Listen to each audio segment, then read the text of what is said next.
주시고 살아계신 우리 주님만 드러나시는 온전한 시간, 영광의 시간 되게 하여 주시옵소서. 주께 온전히 위탁되어지기를 간절히 원하오며 우리 주님 예수님 이름으로 기도드렸습니다. 아멘.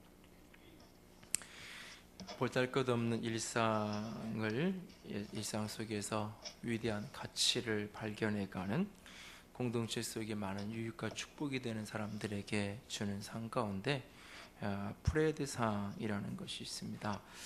최근 명령과 미국 기업가 관공서에서는 이렇게 프레드상을 수여하는 것이 하나의 트렌드처럼 되어버렸는데요. 이것은 동기부여 작가인 마크 샌버니 쓴 베스트셀러 우체부 프레드라고 하는 이 이야기에서부터 이렇게 유래가 되는데요. 이 책은 사실 허구적인 이야기가 아니라 작가가 실제로 경험했던 한 사건에서부터 비롯돼서 이런 이야기를 펼쳐가는데, 저자인 마크 샌버는 어느 날 우체부 프레드의 방문을 받게 됩니다. 프레드는 먼저 샌버에게 인사를 하고는 어떤 일을 하시는지 알고 싶다고 청을 합니다. 샌버는 자신이 1년에 반 이상을 여기저기를 돌아다니면서 강연을 하는 그런 일을 한다고 말하자 프레드는 그의 사정을 고려해서 그가 돌아오는 날 맞추어서 우편물들을 이렇게 전해주겠다고 제안을 합니다. 샌버는 그럴 필요가 없고 집 한 모퉁이에 우편물을 한 덩어리를 묶어서 놓아만 두면 된다고 하자 그는 그렇게 하면 주인이 없는 것을 알고 도둑의 표적이 될 수 있다고 말합니다. 그때부터 프레드는 그 샌버니 여행에서 돌아오는 타이밍에 맞추어서 정확하게 우편물을 전해주고 잘못 배달된 택배 소포는 도난당할 것을 고려해서 다른 사람의 눈에 띄지 않는 곳에 두는 세심한 배려를 하게 됩니다. 또한 그의 안부를 자주 묻고 진심으로 그에게 격려합니다. 그러던 어느 날 샌버는 우체부 프레드가 자신에게뿐만 아니라 자기 마을 모든 사람에게 동일한 서비스를 하고 있음을 알게 됩니다. 그가 꼭 우리 마을에 꼭 있어야 할 너무나 소중하고 필요한 존재라는 것을 발견하게 됩니다. 그리고 마침내 그는 그 이야기를 근거로 해서 책을 써내려가게 되고 이 책으로 말미암아서 이제 프레드상을 주는 열풍이 불어일으켜지는데요. 기업이나 공동체에서 당신은 프레드입니다 라고 이렇게 인사를 하면 그 말은 당신은 우리에게 꼭 필요한 소중한 사람입니다. 당신이 지금 하고 있는 일은 하찮은 일일 수 있고 당신이 지금 하고 있는 일은 굉장히 허드렛 일 같은 일일 수 있으나 당신이 우리 공동체에 유익을 주는 필요하고 아름다운 하찮은 일상을 위대한 가치로 만들어내는 그런 사람입니다 라고 칭찬하는, 그래서 기업이나 공동체 속에서 최고의 칭찬이 당신은 프레드입니다 라고 불려진다고 합니다. 여러분은 여러분이 속해 있는 가정이나 함께 예배하고 있는 교회나 여러분의 일터나 사회 속에서 어떤 모습으로 여러분들이 서 있나요? 없어서는 안 될 소중한 존재로 아름다운 사람으로 그곳에 서 있나요? 보잘것없는 일상이지만 유용한 가치를 만들어냈던 프레드와 같은 삶을 여러분은 살아가고 계신가요? 여러분 한 사람 한 사람이 그런 사람들로 세워져 갈 수 있기를 원합니다. 11월의 품성은 한 사람 한 사람을 프레드와 같은 사람으로 세워가는 유용성이라는 품성입니다. 정의를 앞에서도 한번 봤는데 한 번 더 같이 읽을까요? 내가 섬기는 사람들의 바람을 따라 내 일정과 우선순위를 양보하는 것.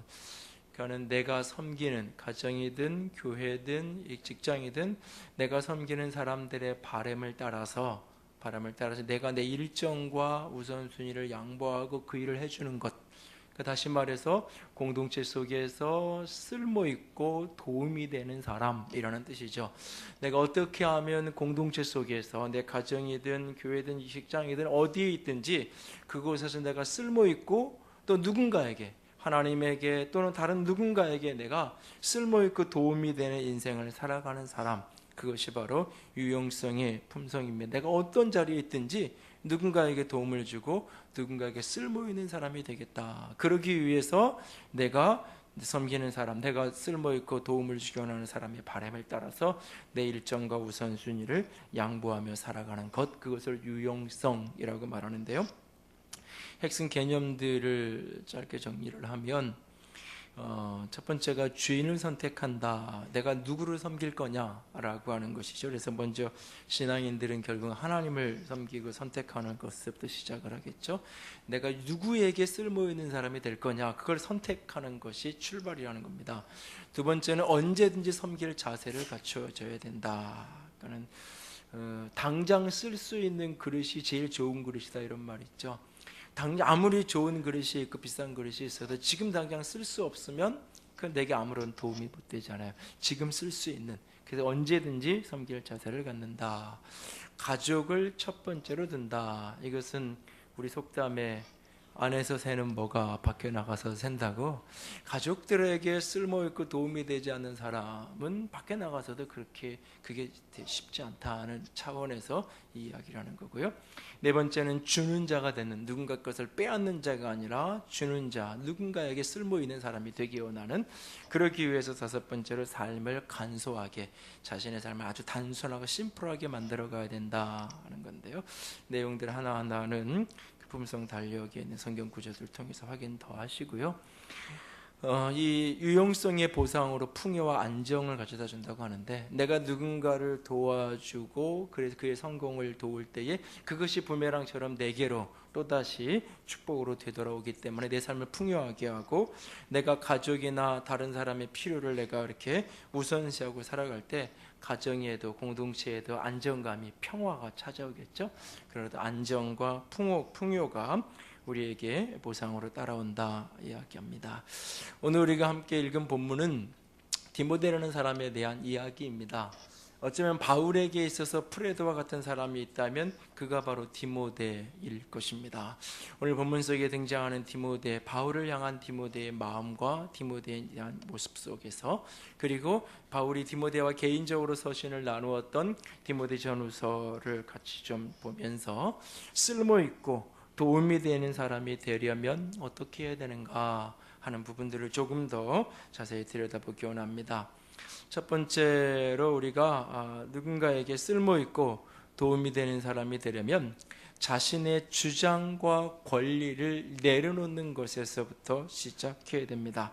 내가 누군가에게 도움이 되려면 내 자기 주장, 자기 권리를 포기하는 것에서부터 내가 누군가를 섬기는 게 시작되어야 됩니다. 지난 수요일날도 제가 이 내려놓음이라는 이 단어가 오늘날 왜곡되고 있는 것에 대한 얘기를 잠깐 나눴는데, 내 주장과 권리를 포기하는 게 내려놓는 건데, 내 주장과 권리를 위해서 나 그거 못해, 그 말을 나 그거 내려놓을게 라고 이야기를, 나 오늘부터 살림하는 거 내려놓을게, 내려놓는 게 아니죠. 내가 요새 힘들어서 못 해먹겠다 하는 이야기를 하는 건데, 오용돼서 사용되는 경우가 많은데, 내려놓는다는 말은 자기 주장과 권리를 포기하고 내려놓는 겁니다.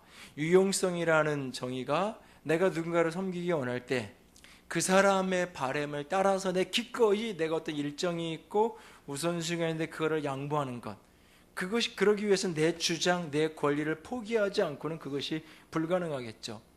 오늘 본문 속에 바울은 지금 이 감옥에 갇혀 있는 상태예요. 감옥에 있고 바깥에 바울이 특별한 애정으로 사랑했던 교회가 빌립보 교회예요. 특별히 빌립보 교회는 바울의 개인적인 필요들을 잘 공급했던, 그러니까 개인적으로 오늘 하루를 먹고 살아야 되고 생활을 해야 되고 이렇게 선교 여행을 하려면 여비가 필요하고 이런 개인적인 필요들을 참 은밀하게 잘 도와줬던 교회가 빌립보 교회고 그 성도들이에요.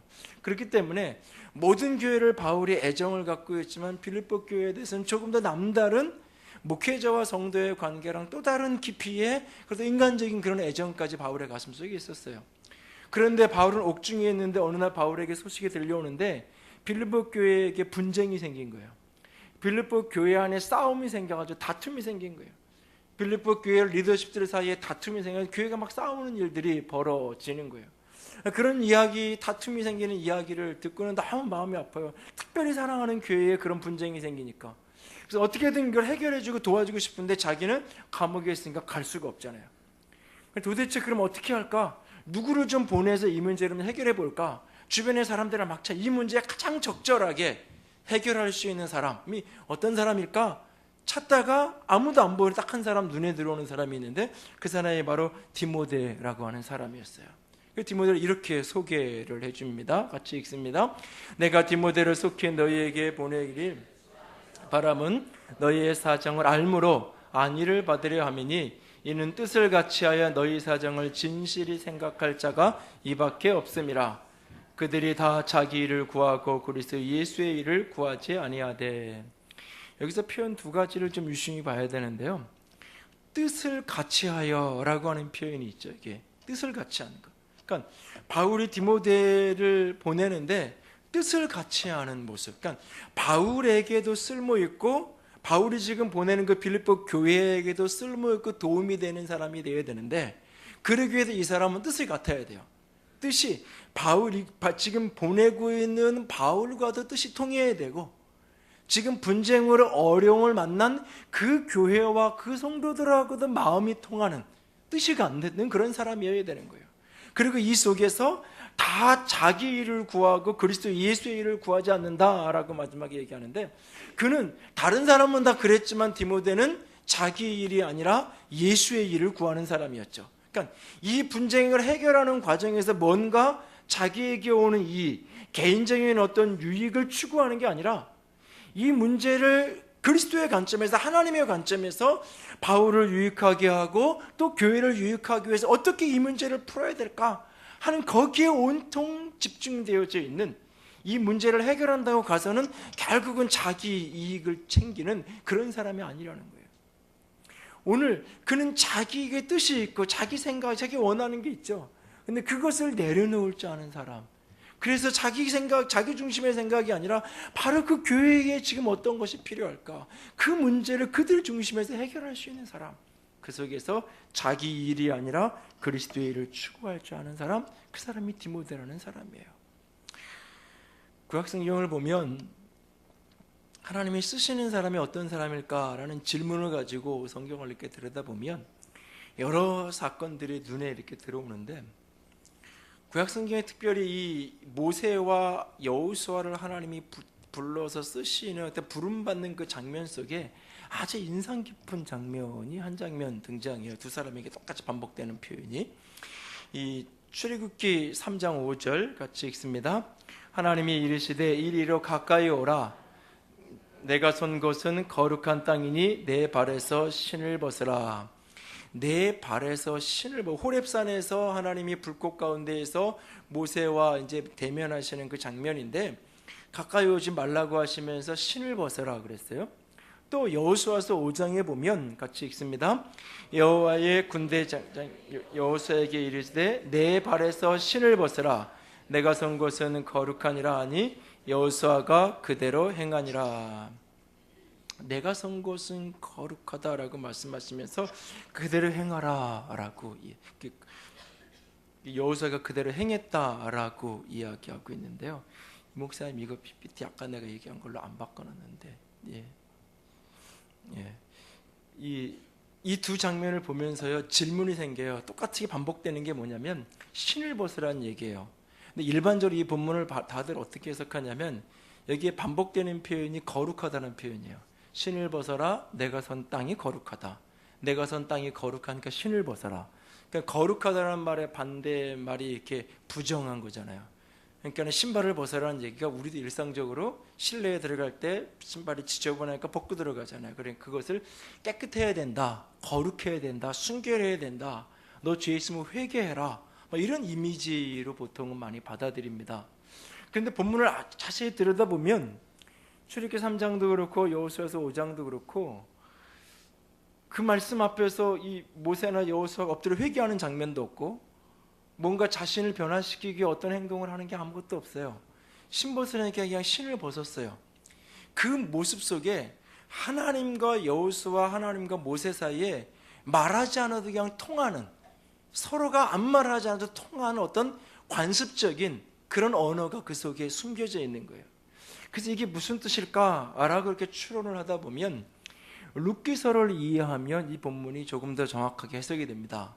구약성경 룻기서에 가면 어떤 이야기가 등장하냐면, 룻이 이제 이 보아스랑 관계 속에서 스토리가 복잡하니까 생략을 하면, 보아스라는 사람이 룻을 이제 이 아내로 받아들이게 돼요. 그것이 근데 그냥 인간적으로 좋아서가 아니라 이 룻의 가문에 있는 그 룻의 남편의 그 가문의 모든 것들을 회복시키기 위해서 자기가 그 책임을 떠안는 거예요. 일종의 어떤 의미에서 상속인데, 상속에는 채권과 채무가 동시에 상속되는 거잖아요. 근데 이 경우는 채권보다 채무가 더 많은 상황이에요. 그런 상황 속에서 보아스가 내가 상속을 하겠다라고 마음을 결심을 했어요. 그런데 결심했다고 마음대로 할 수 없는 게 자기보다 상속에 우선권이 있는 사람들이 있는 거예요.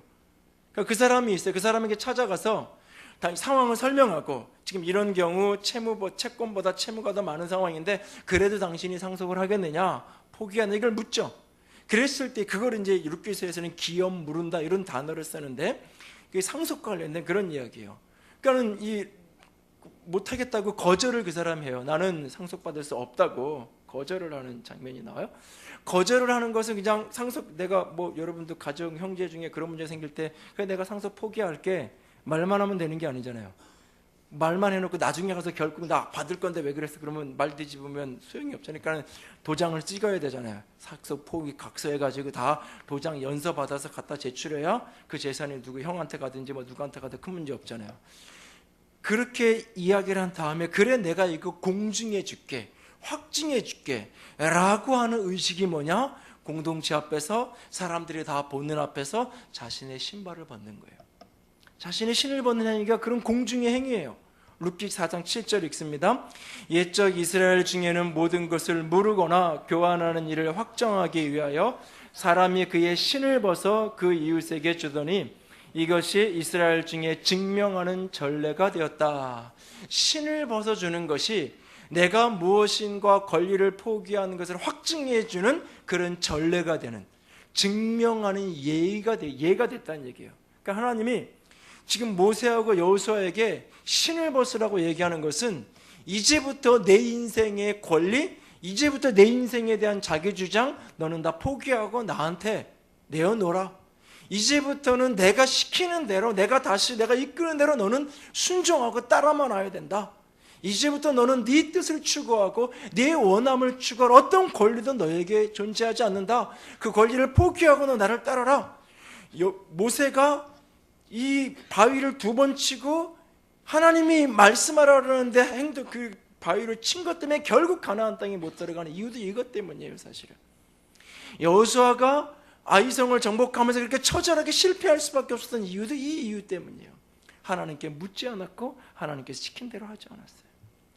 그것이 옳으냐 그르냐에 관계없이, 잘했느냐 못했느냐에 관계없이 내 권리를 포기했는데 포기한 권리를 내 마음대로 행사하는 상황이 만들어져 버리는 거예요. 신을 벗는다는 건 바로 그런 거예요. 하나님이 오늘 사용하는 사람은 어떤 사람이냐? 자기 권리를 포기할 줄 아는 사람.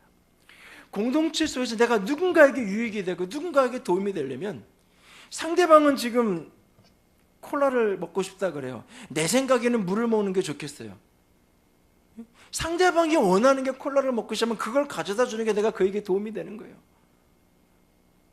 물론 이게 건강에 맞냐 안 맞냐 또 이제 논쟁거리가 될 수 있겠지만, 우리는 내가 원하는 건, 내가 하고 싶은 일을 하면서 사람들이 나를 못 알아준다고 생각을 해요. 가정에서도 남편이 아내가 나를 안 알아주고, 애들이 나를 안 알아주고, 교회에서도 나를 사람들이 안 알아주고, 대부분이 내가 원하는 건 내가 하고 싶은 대로 해요. 그리고 그걸 사람들이 알아달라고 이야기하거든요. 진정 내가 누군가에게 도움이 되고 누군가에게 쓸모를 쓰려면 바로 그가 원하는 게 뭔지. 우리는 직장에서 승진 잘하고 위 상사들에게 인정받는 사람들을 아부 잘한다고 쉽게 생각해요. 그 사람 손금도 없고 그래가지고 그렇게 되는 거라고 쉽게 얘기해요. 그럴 수도 있어요. 그러나 여러분이 그런 사람이 아니라면 그런 사람을 유심히 관찰할 필요도 있어요. 어떤 때는 필요 이상의 과하게 잘못된 부분에 대해서 아부하는 부분이 있을 수 있어요. 그러나 그 사람에게는 소중한 거 하나는 위에 상사가 원하는 게 뭔지를 알아요. 그래서 그걸 해요. 내가 만드는, 내가 쓰고 싶은 보고서는 5페이지짜리인데 상사가 원하는 스타일이 1페이지를 딱 원하는 걸 원해. 어떻게 이런 문제를 1페이지로 만드냐고 5페이지. 그래서 5페이지 가지고 가서 해놓고 나는 밤새워서 5페이지를 만들어놨는데 읽어보지도 않는다고? 아니에요. 그 상사가 한 페이지짜리 단순한 보고를 원하면 내가 아무리 많은 내용이라도 단순하게 만들어서 가지고 가야 그 상사에게 내가 쓸모있는 사람인 거예요. 그 상사에게 내가 도움이 되는 사람일 수 있는 거예요. 내가 누군가에게 쓸모있고 누군가에게 도움이 되려면 내가 자기 주장과 권리를 내려놓는 걸 끊임없이 연습해야 돼요. 자기 주장과 권리가 살아있으면 내가 그에게 도움이 되는 거죠. 그가 나에게 도움이 되기를 원하는 거죠. 내가 그에게 쓸모있는 사람이 아니라 그가 나에게 쓸모있는 사람이 되기를 내가 강요하고 원하는 그런 모습이 될 수밖에 없는 거예요. 이 이야기는 생략하고 가정에서의 유용성과 관련된 그 품성 달력에 나오는 4가지 행동 지침이 나오는데 한번 같이 읽어볼까요? 가족이 함께할 때 상대방이 즐거워하는 일을 한다. 가정에서 내가 유용한 사람이 되려면 이렇게 하려는 거예요. 응? 뭐 먹고 싶어? 그래서 나는 짜장면 먹고 싶어. 그러면 내 마음속에는 칼국수가 있어. 뭐 먹고 싶어? 짜장면 먹고. 야, 그거 기름 많아서 안 돼. 나 이렇게 소면국수 먹고 싶어. 야, 그거 배가 차냐? 다 물어는 보는데 내 생각대로. 그게 아니죠. 그러려면 차라리 처음부터 야, 칼국수 먹으러 가자. 그냥 뭐라를 가든지. 시간 낭비, 열정 낭비 그렇잖아요. 2번째는 뭐야? 같이 읽어요. 자신의 취미 활동이 가족이 모이는 시간과 겹칠 때 그것을 뒤로 미룬다. 남자들 큰일 났어. 이제 밖에 나가서 뭐 해야 되는데 이걸 딱 보는 순간 내가 직장 가지 말라는 거 아니죠. 해야 될 일 하지 말라는 게 아니에요. 내 취미가 있어요. 내가 취미로 좀 여가를 즐기고 싶은 게 있어요. 그런데 가족들이 모이는 시간이면 그것을 포기하라고 말하지 않고 조금 미루는, 잠깐 미루는 그런 여유가 필요하다고 얘기해요. 3번째, 가족이 말을 걸면 하던 일을 멈추고 듣는다. 누군가가 내게 말을 걸면 하던 일을 잠시 놓고 이야기를 들어주는 거. 4번째, 소년맞이를 준비해 바쁜 가족을 돕기 위해 친구와 만날 약속을 변경한다. 사실 근데 이 내용들 하나하나가요, 다 시간과 관련이 있어요. 시간과, 내가 누군가로의 시간을 주는 거예요. 언젠가 제가 하나님 앞에서 이렇게 씨름을 하다가 마음을 다하고 뜻을 다하고 목숨을 다하여 주 너의 하나님을 사랑하라. 마음을 당하는 것까지는 조금 그래도 되든 안 되든 여러분은 모르잖아요, 내 마음을. 그러니까 어쨌든 조금 할 수 있을 것 같은데 목숨을 내놓는 게 도대체 어떻게 되는 거냐 잘 모르겠는 거예요. 목숨을 내놓고 하나님을 사랑하는데 뭔지. 이 씨름하는데 언젠가 내가 깨달아지는 게 뭐냐면 목숨이란 시간이에요. 내가 오늘 죽는다는 것은 내게 시간이 없는 거죠. 살아야 될 시간이 내게 사라져버린 거잖아요. 내가 하루를 더 살 수 있다는 얘기는 하루마저 시간이 있는 거예요. 내가 그 시간을 누군가를 위해서 주는 거죠. 바로 그 목숨을 주는 거예요. 생명을 주고 생애를 주는 거예요. 내가 누군가에게 쓸모있기 위해서 내게 있는 그것을, 내 생명과 같은 시간을 사실은 포기하고 내려놓는 거예요. 자기 주장과 자기 권리를 내려놓는 것, 누군가에게 유용한 인생의 첫 번째 키예요. 저는 유용성에 대한 질문을 지난 한 주간 내내 하면서 유용성의 이 정의가 처음엔 잘 이해가 안 됐어요. 유용성, 그런 뭔가 쓸모 있는 것, 도움이, 그런데 이것만 가지고 될까? 유용성의 정의를 왜 내가 섬기는 사람들의 바램을 따라 내 일정과 우선순위를 양보하는 것, 이게 왜 유용성의 가장 핵심 개념으로 표현되어 있을까? 묵상하면서 깨달아지는 게 바로 이거예요. 결국 누군가에게 유용하려면, 누군가에게 쓸모있고, 어떤 교회든지 가정이든지 직장이든지 내가 그런 인생이 되려면 내 주장, 내 권리를 포기하는 것에서 시작을 해야 돼요. 내 주장과 권리를 양보하고 포기하지 않으면서 쓸모있는 인생이 되는 것, 그리 쉽지 않을 거예요. 내가 누군가에게 유용하고 쓸모있기 위해서 첫 번째로 자기 권리를, 자기 주장을 포기하고 내려놓는 것 끊임없이 연습하셔야 돼요. 2번째는 뒤집혔네요. 2번째는 1번이 2번입니다. 인격과 실력을 준비해야 돼요. 2번째는 내가 쓸모있고 도움이 되기 위해서 인격과 실력을 내가 갖추어 가야 돼요. 지난 주간에 이 페이스북에 이렇게 우리 중학교 3학년 친구 하나가 글을 올려놓은 걸 이제 중3 친구랑 저랑 친구잖아요. 페이스북에선 다 친구가 돼서 그 친구 글을 하나 올려놨는데 댓글이 한 7, 80개 달렸어요. 우리 학생들이 막 이렇게 이 사람 저 사람 막 조언을 해주는데 그 분위기를 보면서 참 좋다. 내가 혼자 마음으로 따뜻한 마음을 고민을 얘기하니까 막 이렇게 여러 친구들이 와서 조언을 해주고 이제 그런 걸 보면서 여러 가지 생각을 했는데 그 한 친구가 써놓은 질문이 이래요. 이 말이 애들 말로 그냥 써놔서 내가 이렇게 좀 편집을 하긴 했는데 그래도 좀 이게 앞뒤 문맥이 안 맞아요. 다 알아서 들으시고 저 좀 도와주세요. 요가 아니라 지금 외고를 갈지 말지 고민을 하고 있는데요. 면접만 잘 보면 들어갈 수 있습니다. 공부를 잘하는 편은 아니지만 잘하는 편이 아닌데 어떻게 면접만 보면 가는지 하여튼간 열심히는 하고 있어요. 만약 일반고에 가면 내신은 얼마 정도 유지가 가능하지만 외고에 가면 내신은 자신이 없지만 공부는 1순위가 된다고 하네요. 지금 엄청 고민 중인데요. 지금 참 막막합니다. 이런 글을 써놨어요. 한 7, 80명이 막 댓글을 달았어요. 근데 그 댓글 중에 한 친구가 쓴 댓글이 제 눈에 탁 들어왔는데 우리 고3 친구 중에 한 명이 이렇게 답을 달았어요. 외고 가서 잘하면 진짜 대학길 수월할 거야. 근데 한 템포 밀리면 끝까지 밀린다는 거지. 잘 생각해봐. 내가 그 정도 버틸 수 있는가? 지금까지 그렇게 해왔는지, 만약 안 해왔다면 습관을 잡을 수 있겠는가? 이게 관건이야. 죽어라 공부만 한다 생각으로 가면 실패한다. 꾸준히 할 수 있는가?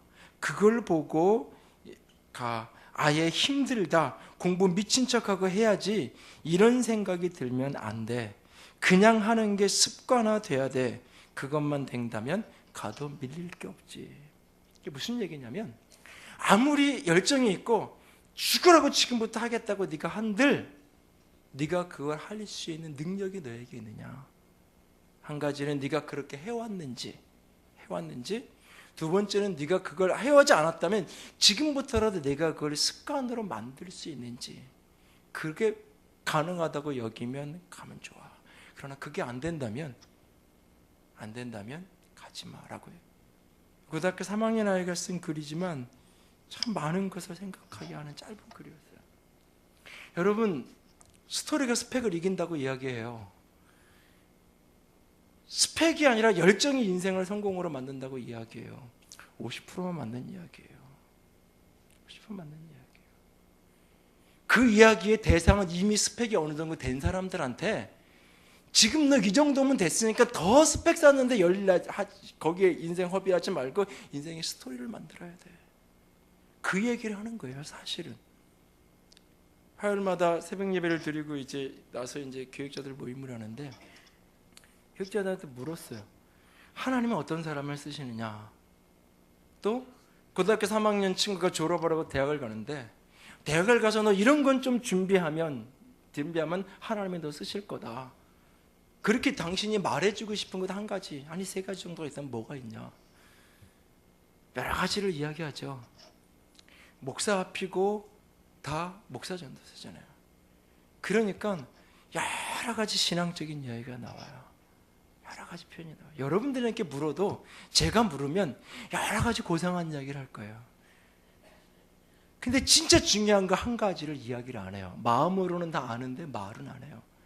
이게 신앙인들이 이 말을 하면 믿음 없는 사람이라고 오해해서 뭐요?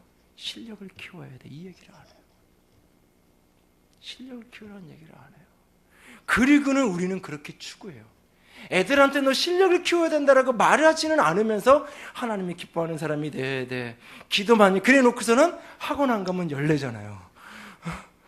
학원 안 가고 교회에서 임원들 모임하고 찬양단 연습하고 그러면 화내잖아요. 사실은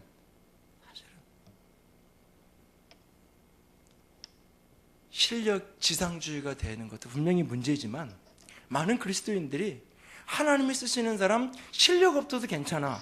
마음만 좋으면 돼. 믿음만 좋으면 돼. 아니요, 그 믿음이 실력이에요. 하나님이 나를 쓰실 걸 믿기 때문에 나를 투자하는 거예요. 어떤 능력을 키우기 위해서. 제가 자주 얘기하잖아요. 애가 아픈데 병원에 가요. 하안동에도 그런 피부과가 하나 있는데 하안동 아줌마들 하면서 이렇게 야단을 치면서 뭐라 그러는 의사가 있잖아요. 뭐 아는 사람은 알아요. 다 웃는 사람은 다 한 번쯤 가봐서. 그 선생님이 카톨릭 신자니까 나를 만날 일은 별로 없을 거니까 제가 또 근데요, 욕을 하고요, 때로는 야단을 치고요, 때로는 뭐 이렇게 인테리어도 안 좋고 그래요. 그런데 애가 하루면 나와요. 어떤 병원은 인테리어도 호텔급이에요. 탁 들어가면 커피향이 착 나고 소파가 탁 있고, 잡지들이 쫙 앉아서 쉬면서 볼 수도 있고, 의사는 너무 친절하고 부드럽고 멋있기까지 해요. 근데 애는 안 나요. 일주일 다녀도 안 나요. 계속 그 병원 갈 거예요? 아니잖아요. 물론 극단적인 이야기이지만 많은 그리스도인들은 너무 이렇게 나이브하게, 너무 이렇게 유아틱하게 사고하는 게 있어요. 그리스도인들이 하나님이 쓰시는 사람 하면 많은 영적인 조건과 자격들이 있어요. 그런데 내가 실력이 준비되고 인격이 준비되지 않으면 쓰고 싶어도 쓸 수가 없단 말이에요. 아무리 그 사람 인생 스토리가 아름다운들 영어 한마디 못하는 사람을 나라를 대표해서 외국에 대사를 보낼 수 있냐고요. 그 기본은 되고 그 이후에 스토리가 있는 사람을 뽑는 거죠.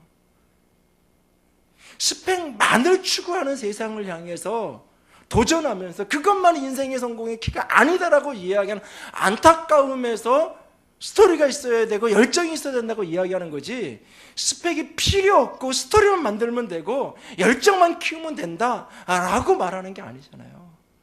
자꾸 이걸 오해한단 말이에요, 그리스도인들이. 특별히 젊은 세대일수록 둘 중에 이거냐 저거냐라는 흑백 논리를 오해해요. 인격과 실력을 준비할 수 있게 원합니다. 인격과 실력. 특별히 인격과 관련해서 요즘에 제 마음에 드는, 제게 드는 느끼는 것 중에 하나가 예의라고 표현할 수도 있고, 품위, 품격 이렇게 표현할 수도 있고, 이게 이제 왜곡되면 이제 나이가 들어서 형식주의가 되는 거죠. 그래서 사실은 하나님이 제 마음에 그런 부분에 대해서 나를 돌아보게 하고 교회를 돌아보게 하고 그런 모습들을 자꾸 생각나게 하세요. 하나님이 쓰시기 위해서 때로 우리가 예의 있어야 돼요. 하나님이 쓰시기 위해서 여러분의 실력을 갖춰야 돼요. 제가 애들 이야기하잖아요. 제발 애들 크기 전에, 애들이 지금 초등학교 4학년이면 6학년, 중학교 1학년 애들에 대한 정보를 부모들이 제발 좀 가지라고. 아이보다 2년 먼저 살아가라고. 먼저 그 나이가 이 나이 되면 어떤 걸 느끼고 어떻게 아이들이 반응하고 그런 것들을 미리미리 준비하고, 적어도 많이 못해 책 서너 권만 읽어도 어느 정도 이해가 되는 거예요. 당장 그때 돼가지고 그때 뭐 하려고 그러지 말고, 조금 더 먼저 빨리 가라고 얘기하잖아요. 그게 준비하는 거예요. 그게 실력이죠. 그래야 내가 애들을 도울 수 있잖아요. 애가 문과니까 엄마 어떻게 선택해야 되라고, 아빠 어떻게 할까 묻는데 내가 대학 다닐 때밖에 경험밖에 없어. 내가 문과니까 선택할 때 경험밖에 하나도 없어. 그럼 걔한테 할 말이 없는 거 아니에요. 고3이 되고 나중에 졸업하고 갈 때, 대학 갈 때 문과는 어떤 과가 있고 어떻게 되고 이런 걸 어느 정도 알고 있어야, 그래 너한테는 문과가 날 것 같다, 이과가 날 것 같다, 한번 생각해보자. 뭔가 이렇게 한마디라도 할 수 있는 거잖아요. 내가 준비해야 도움될 수 있는 거예요. 누군가에게. 교회에서도 마찬가지고 직장에서도 마찬가지고 끊임없이 자신을, 인격과 실력을 준비해 갈 수 있게 원합니다. 세 번째는 자신의 삶을, 이 구절을 잠깐 짚고 넘어가죠. 얘기 다 드렸는데 빌립보서 2장 22절에 디모데의 연단을 너희가 안다라고 바울이 얘기했는데, 이 연단이라는 단어가 증명되었다는 얘기예요.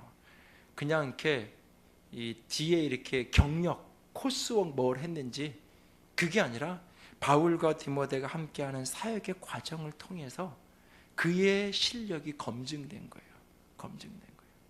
그런 사람이에요. 그런데 그런 사람에게 바울이 이렇게 부탁해요. 같이 읽어요. 망령되고 헛단한 시탄을 버리고 경건에 이르도록 내 자신을 연단하라. 육체의 연단은 약간의 유익이 있으나 경건은 범사에 유익하니 금생과 내생에 약속이 있느니라. 또 이런 말씀도 바울이 디모데에게 해요. 이 모든 일에 전심전력하여 너의 성숙함을 모든 사람에게 나타나게 하라. 여기 보세요.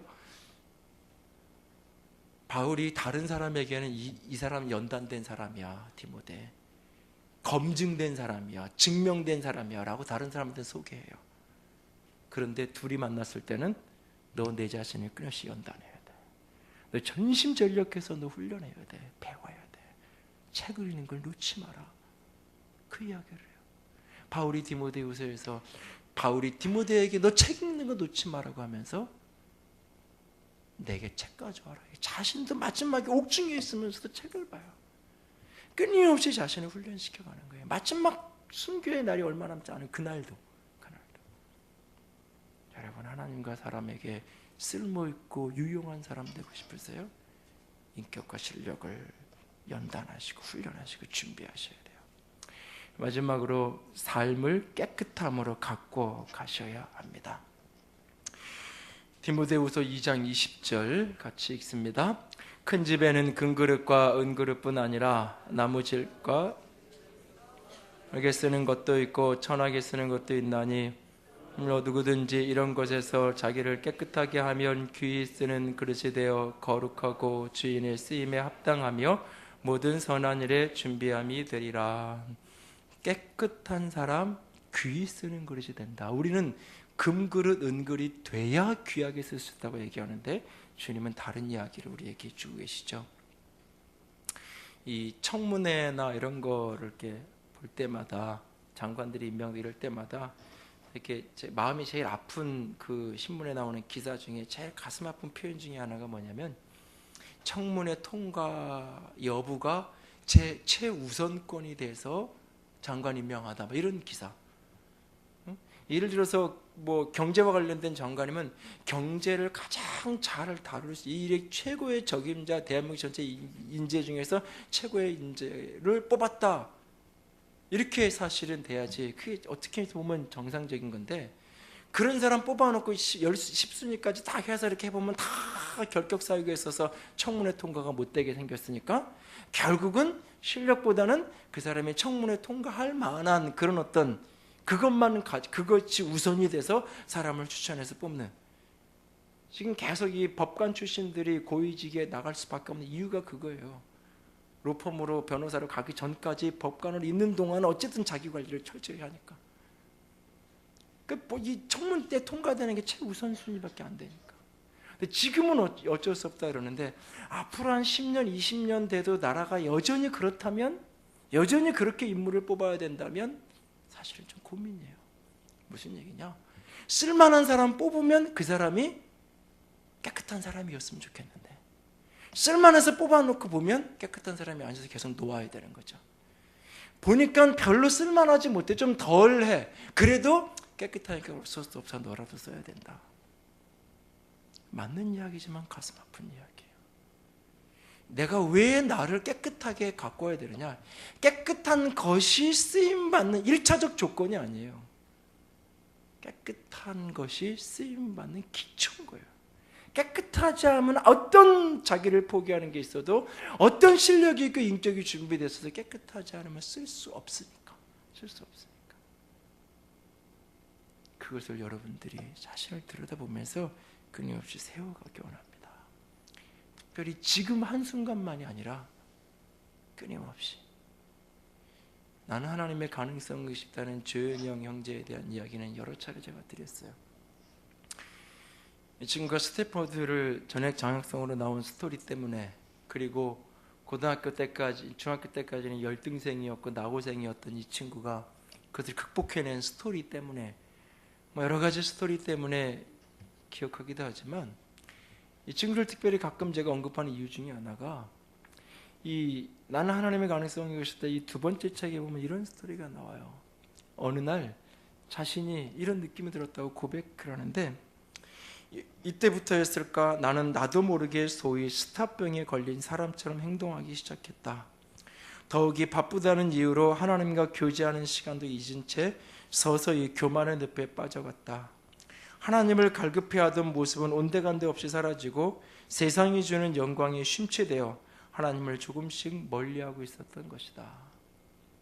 어느 날부턴가 스탠포드 4년 장학생, 졸업생 그러면서 여기저기서 강연이 쇄도하고 방송에도 나가고 이러다 보니까 자기도 모르게 스타가 돼버린, 책을 앞에 두 권들이 책이 베스트셀러가 돼서 자기 교양서나 청소년서에 추천 도서에 올라가 있고, 이렇게 되면서 자기도 모르게 어느 날 교만해지기 시작하는 거예요.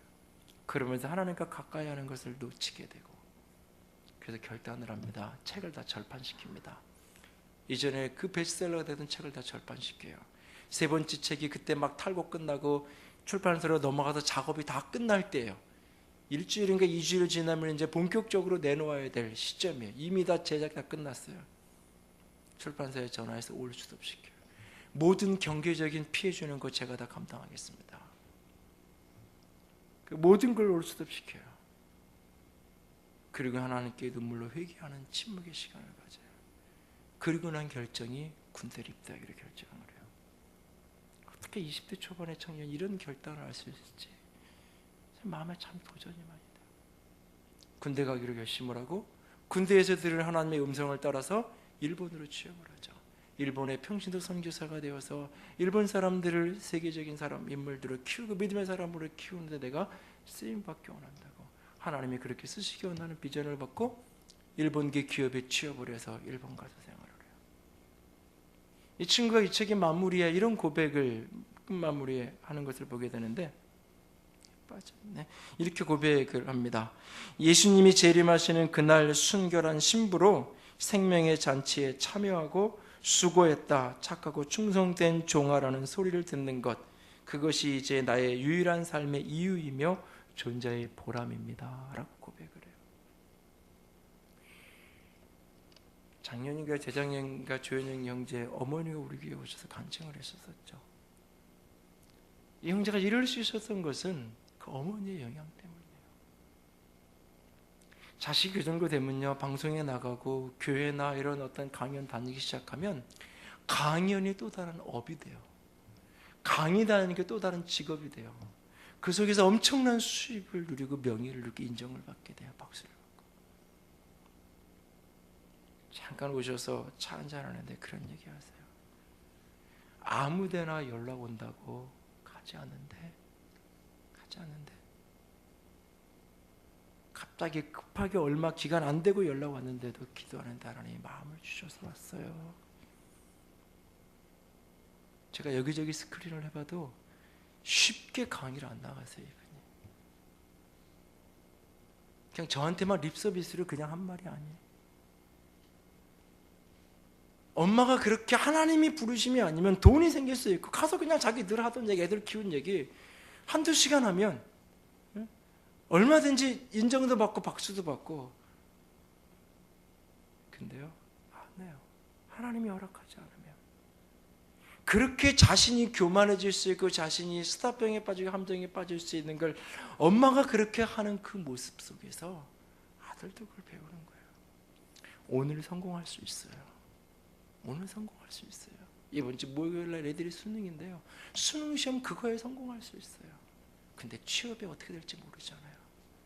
결혼에 사람들이 다 보기에 박수치는 성공했다라고, 참 결혼 잘했다고 얘기해서는 결혼할 수 있어요. 5년 후에 10년 후에 또 모르잖아요. 인생이. 오늘 자신을 깨끗하게 할 뿐만 아니라 평생을 그렇게 세워갈 수 있기를 원합니다. 특별히 교만의 문제 앞에, 물질의 문제 앞에, 이성의 문제 앞에 자신을 철저하게 세워갈 수 있기 원합니다. 그런 사람을 하나님이 쓰시고, 그런 사람이 가정과 교회와 공동체 속에서 아름다운 유익한 축복의 사람으로 설 수 있을 것입니다. 자기 권리를 포기할 줄 아는, 자기 주장을 내려놓는, 그리고 인격과 실력을 준비하는, 그리고 끊임없이 일평생 자신을 깨끗함으로 갖고 가는 사람, 그 사람이 공동체 속에 하나님 앞에 유용한 인물이 되어질 것입니다. 오래전에 많이 불려졌던 찬양 하나를 좀 같이 합시다. 낮의 해처럼 밤의 달처럼 그렇게는 살 수 없을까? 욕심도 없이 얻은 세상 비추어 온전히 남을 위해 살듯이 그렇게 살아갈 수 없을까? 소원하지만 그렇게 사라지지 않는 삶에 대한 고백을 드리는 오래된 최영선 선생님 찬양인데요. 우리 같이 찬양하면서 기도하는 마음으로 찬양하면서 하나님 나를 쓸모 있는 사람으로 사용해 달라고 소원하면서 같이 찬양합니다. 나제니처럼 나제네처럼